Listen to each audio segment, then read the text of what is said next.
como se dizia, são 22 anos olhando o mercado financeiro todos os dias. Mesmo de férias, eu olho como é que fechou a bolsa, eu olho como é que...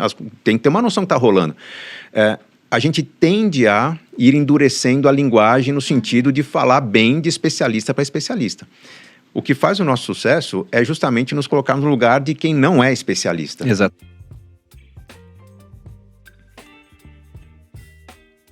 Tony 100%, né, meu amor?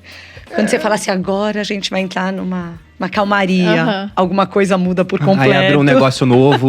Alguma coisa não, alguma coisa não. Eu mudo, normalmente eu mudo alguma coisa por completo. A Adri gosta da calmaria. Mas é gostoso. A Adri é quem puxa a nossa rotina mais pro lado da rotina mesmo, né? De tentar ter alguma coisa previsível, como vão ser os finais de semana, como vão ser as férias.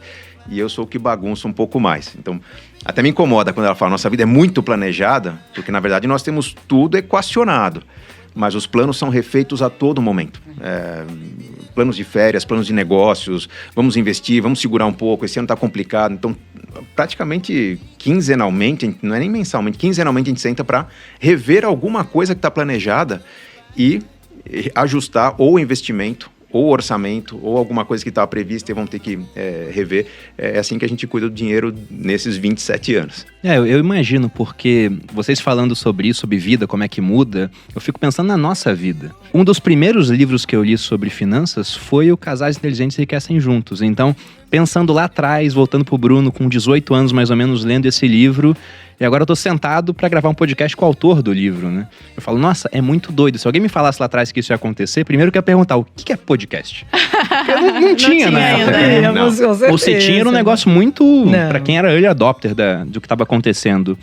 E a gente começou a ir para essa parte de rede social em 2016. Então, é muito doido como em tão pouco tempo a vida muda tanto. Se alguém me falasse que, nossa, daqui a 5 anos você vai estar em São Paulo, em Barueri mais especificamente, né? Vai ter podcast, vai estar numa empresa online, não sei o que. Eu falo, nossa, mas eu não sei nada de negócio online.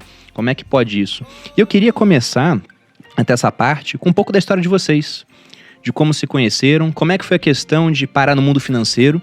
Você é administrador de formação? Eu sou administrador de formação, mas eu fiz 3 anos de engenharia. Eu abandonei a engenharia mecânica depois de 3 anos. Abandonei não, tentei fazer 2 faculdades ao mesmo tempo. Gostei muito mais da administração pública. Essa é uma curiosidade, porque na administração pública tira-se quase tudo de finanças, quase tudo de marketing, se coloca muito mais de direito. Então eu me formei em administração pública. Comecei a trabalhar com colegas de faculdade que tinham feito as trilhas em finanças, pessoal que gostava de valuation, que gostava de administração de carteiras, que estava estudando lá os novos conhecimentos na época de Markowitz, né, do pessoal das finanças comportamentais.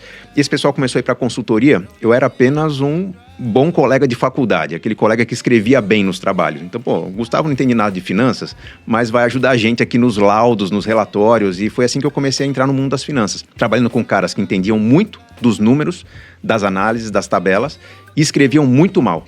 E eu era o que escrevia. Depois de 3, 4 meses trabalhando com consultorias, eu comecei a ser convidado a fazer as análises sozinhos. E meio que, não, peraí, não sou analista, eu sou o laudista, que seria o nome. Falei, não, mas você já fez vários laudos, pode fazer um sozinho, que você sabe como é que é. Estava aprendendo, né? Eu fui aprendendo na prática, um aprendizado totalmente empírico.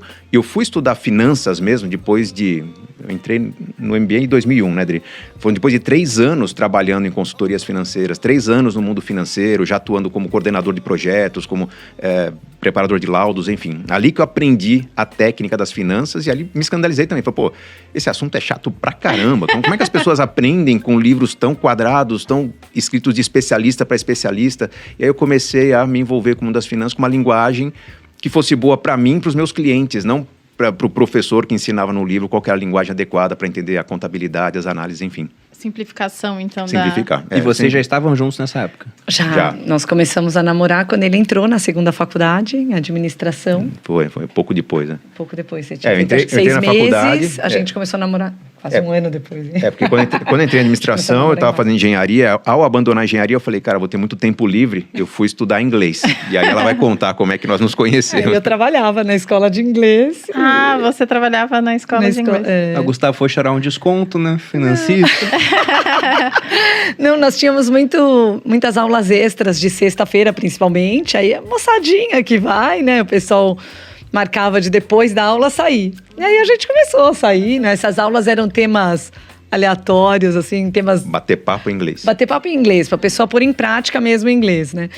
E aí a gente começa a conhecer, pegar mais amizade. Aí um dia a gente ia sair à noite, puta, alguém precisa de carona, não sei quem. E eu sabia o endereço de todo mundo, eu conhecia todo mundo, porque era do bairro, né? Aham. Era Aí você pode dar atendente da carona escola. pra ele, você pra ele. Eu fiz, e você pode dar pra mim, que você mora da minha casa. Chaveco bom Certíssima. pra caramba. O chaveco Certíssima, perfeito. arrasou. Não foi. Porque aí eu meio que dividi as caronas. Aí ele começou a me dar carona toda hora. Ele ficava na escola esperando eu acabar. Virei professor de Sabe? inglês, né? Eu era aluno, virei professor, depois coordenador, né? Ganhou Fui- um emprego. Fui me envolvendo com a escola. Entendi, Tinha uma boa entendi. motivação. Aí foi acontecendo. Aí começou o namoro. Começamos a nos conhecer melhor nessas caronas. E aí... Não tinha nada de finanças nessa época, eu estudava administração. Eu achava que ia ser um servidor público. Eu terminei a Fundação Getúlio Vargas, prestei concurso público. Tem toda uma história que, por estar ajudando amigos na consultoria, eu não me dediquei aos estudos que eu queria, da forma que eu queria me dedicar para o concurso público. Concurso público é aquilo, você tem que fazer a prova. Eu tinha uma prova de 240 questões, tinha que acertar 200, acertei 198. Nossa. E aquele tris, né, que faltou para passar, na verdade eu vi que direito constitucional, que era a disciplina que eu tinha deixado para a última semana, eu tinha que, de 20 questões, tinha que acertar pelo menos 10, eu acertei 4 questões, então eu vi que estava ali o problema, naquela semana que eu não estudei, porque eu estava fazendo um bom laudo de um banco, eu estava avaliando o Banco Itaú Argentina na época, estava totalmente debruçado sobre aquele projeto, eu não consegui estudar, fui para a prova, sabendo que eu estava deficiente naquela disciplina, e quando saiu o resultado que eu não passei por pouco, eu fiquei muito chateado. Pior é que 4 dias depois de ter saído o resultado, foi feito um anúncio do então presidente Fernando Henrique Cardoso dizendo que os concursos públicos estavam suspensos. Não. Corte de gastos. Eu falei, cara, eu fiz a faculdade, o melhor cursinho possível para entrar na área pública. Prestei a prova, fui desleixado naquela última disciplina, não passei, agora não tem mais concurso público. Eu me senti assim, abrindo uma cratera embaixo de mim. E aí, os amigos que estavam em volta eram os amigos que estavam na consultoria e disseram, olha, mas você está muito bem aqui. E ó, veio um grande elogio do último laudo que você fez, continua trabalhando. Foram, pelo menos entre 98 e 2001, quando eu tinha mestrado, foram 3 anos trabalhando naquilo, eu pensando que aquilo não era a minha área. Eu não sou de finanças, mas vou fazer o melhor possível, vou ganhar o dinheiro que eu posso ganhar nessa atividade. Só que os convites foram surgindo. Ó, cobre uma aula de um professor aqui, pô, mas você vai dar aula e não tem mestrado? Faz o mestrado nessa área. Fiz o mestrado, terminei o mestrado achando que eu não era da área de finanças. Que ótimo. Eu lancei um livro... Fazendo tudo, né? Tudo na área. Eu lancei um livro, acontecendo. meu primeiro livro, em 2013, Dinheiro, o Segredo de Quem Tem, foi lançado, que era mais como uma apostila que eu tinha feito para os alunos da aula de finanças pessoais que eu dava lá na Fundação de Administração. E um aluno que era dono de uma editora falou, cara, você tem que transformar isso no livro. Eu transformei, mas dizendo, ó, tudo bem, não vai vender. Na época, Mauro Halford tinha 100 mil livros vendidos do livro Investimentos dele, que é muito bom. Eu falei, pô, se um dia eu vender 10% do que esse cara vendeu, eu vou estar muito feliz. E Dinheiro, o Segredo de Quem Tem, depois de 1 ano no mercado, tinha vendido 10% do Mauro Halford, tinha vendido 10 mil exemplares, eu estava morando no Canadá. Foi aí que veio o convite para voltar para o Brasil, escrever um segundo livro, Casais Inteligentes Enriquecem Juntos. Ah, então foi o segundo livro. Segundo livro. A Adri tem uma participação importante nesse livro. Também pode falar, Adri.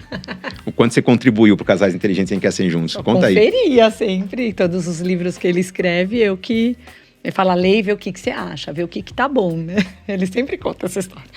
E eu acabo... É um tema legal, né? Não é um tema muito que eu bacana. gosto. Ela nunca não é o que curtiu eu muito gosto. finanças. Sério? Não. Mas quem que gosta também Não é. muito, assim, Eu né? adoro. Não, amor, mas não é sobre... Não, tudo bem. Não é que é chato, mas depende da parte, é chata. Então, é No porque geral- normalmente você pegava muito livro técnico. A o parte livro técnica técnico muito é É chato. chato, exatamente. técnico Não é é chato. o que eu gostava. Aí ele falou, lê, né? Aí você lê. E tava legal. Então eu fiz Não, mais toda a ou menos. revista. Malu, você vai entender muito bem. Na verdade, o Casais Inteligentes Enriquecem Juntos, o texto original tinha no Word 200 e poucas páginas. Ele foi encolhido para chegar no formato comercial. Só que esse livro ele não foi escrito, ele foi compilado. Enquanto a gente morava no Canadá, eu já tinha o livro Dinheiro, o Segredo de Quem Tem Escrito, eu criei o site maisdinheiro.com.br, que eu mantinha o relacionamento com os leitores, eu tirava dúvidas dos leitores. E durante esse tempo no Canadá, foram muitas dúvidas, o meu editor aqui no Brasil falou, você não quer escrever um segundo livro? Pode ser, o primeiro foi bem, né? Já 10 mil exemplares vendidos. Ele falou, que tema você gostaria de escrever? Não sei, talvez investimentos, alguma coisa. O que mais me perguntam aqui é sobre relacionamento, casais, mas eu não sou dessa área. Ele falou, fechado, você vai escrever sobre esse assunto. Eu falei, pô, mas eu não sou especialista, eu não sou psicólogo. Mas peguei os quase 1000 e-mails que eu tinha trocado com os meus leitores, organizei e aí fiz essa compilação e a gente foram 4 fins de semana na praia, né, que eu tava escrevendo. A gente ia de final de semana pra praia, eu ia pra praia. Isso no Canadá? Não aqui. Não, já voltando pro Brasil. Quando eu cheguei no Brasil, sentamos, fomos onde meu pai tinha apartamento lá. Nós voltamos em agosto, né? Foi em agosto. Aí ele não tinha como voltar pras aulas. Outubro. Porque todos os professores já estavam com a grade desde o começo do ano. Ele fez, o que eu vou fazer, né? Não vou fazer nada. Eu, na hora, voltei e já me recoloquei no mercado. Quando souberam que eu tava no Brasil, vem trabalhar. Fui. Então, garantimos. O trabalho dela nos manteve por pelo menos 6 meses. Ali. Aí ele pegou e falou, não tô fazendo nada, hora de escrever. Então, de final de semana, praia.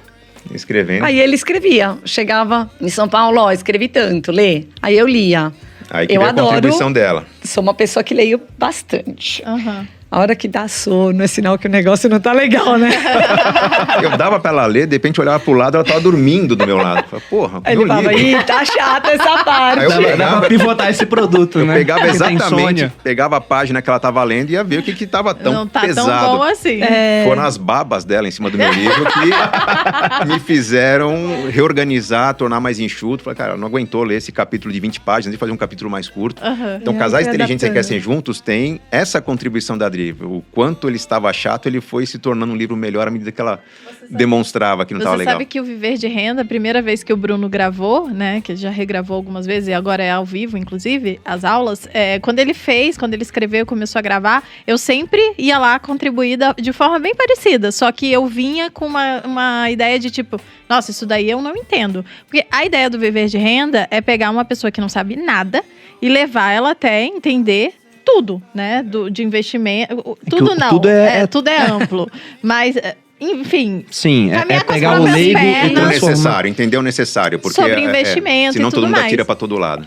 E tem um monte de conceitos básicos que, pra gente que fala há muito tempo, inclusive aqui no podcast, a gente recebe muita gente aqui, muita gente inteligente, muita gente que fala de investimento, muita gente que fala de termos técnicos.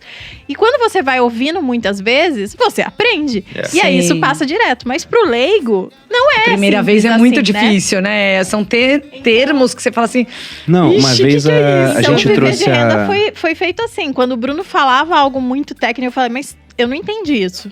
E aí tinha que voltar. Voltava falou, e ele explicava de novo. E por isso que acho que ficou tão bom também. Ficou bem didático porque a Malu me ajudou nesse ponto. Igual você ajudou no livro. Muito provavelmente isso é responsável por 50%, 75% do seu sucesso. Porque por mais que a gente conheça, Bruno, por mais que a gente tenha estudado, a gente estuda todo dia. Pô, eu fiz as contas esses dias, são 22 anos olhando o mercado financeiro todos os dias. Mesmo de férias, eu olho como é que fechou a bolsa, eu olho como é que... Tem que ter uma noção que está rolando. A gente tende a ir endurecendo a linguagem no sentido de falar bem de especialista para especialista.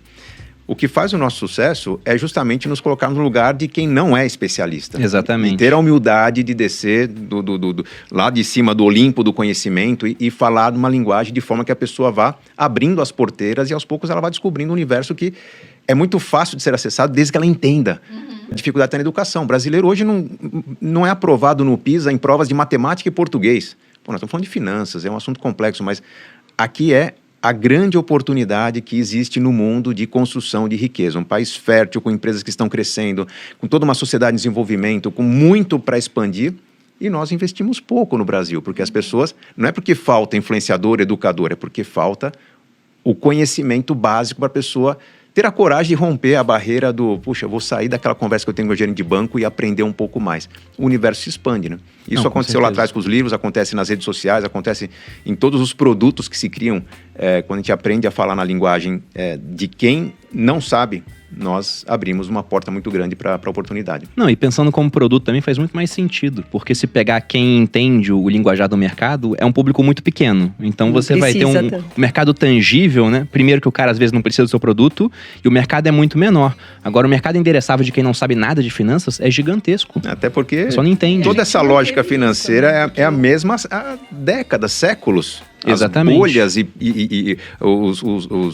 as negociações, especulações na bolsa, elas vêm de séculos atrás, não é de agora, né? Mas eu continuo não conhecendo muito. Assim, não, a gente conhece, né? eu sei o que a gente tá fazendo. Mas assim, eu acho que eu ainda mantenho essa coisa de tipo, não tá legal. E hoje a gente tem as crianças já em casa, que pai, o que é isso? Pai, acho que logo você vai perder isso daí, mas eu acho que ajuda mesmo. O leigo totalmente fora a falar, não tô entendendo. Inclusive, é uma pequena dificuldade que eu tô tendo agora no podcast, porque depois de 52 episódios, muita coisa que eu não sabia eu aprendi. Já sabe, né? Então, passa. eu sempre fiz esse papel do leigo aqui, né? Então, eu sempre pergunto, sempre que eu lembro, eu falo, nossa, isso daí é uma coisa que eu não sabia. E você não fala e aí assim, eu de lembro. novo isso? Não, eu não tenho problema, mas às vezes passa. Às vezes alguém fala assim, tipo, uma coisa que antigamente, por exemplo, IPO. Pô, quantas vezes a gente já falou de IPO aqui nesse podcast? Ela já não pergunta, mas fala o que é o IPO. Mais o que é IPO, porque eu já sei, eu já pressuponho que a pessoa que tá ouvindo já sabe também, porque ela já deve ter ouvido outros podcasts, mas sempre vai ter uma audiência nova que não sabe. Então, assistam todos os podcasts daquelas. Esse é o truque. Esse é o que a gente quer. Mas a do Malu, ela início. faz esse papel de traduzir algumas coisas pro leigo. Só que ela deixou de ser leiga há bastante tempo. Então, gravando episódios sobre criptomoedas, por exemplo, o pessoal falando de halving, não sei o que dela. Sim. Você não vai falar pras pessoas o que é o halving? Você não vai halving? perguntar? Daí eu falei... é verdade, vocês não sabem o que é o halving? Daí tinha que explicar e etc.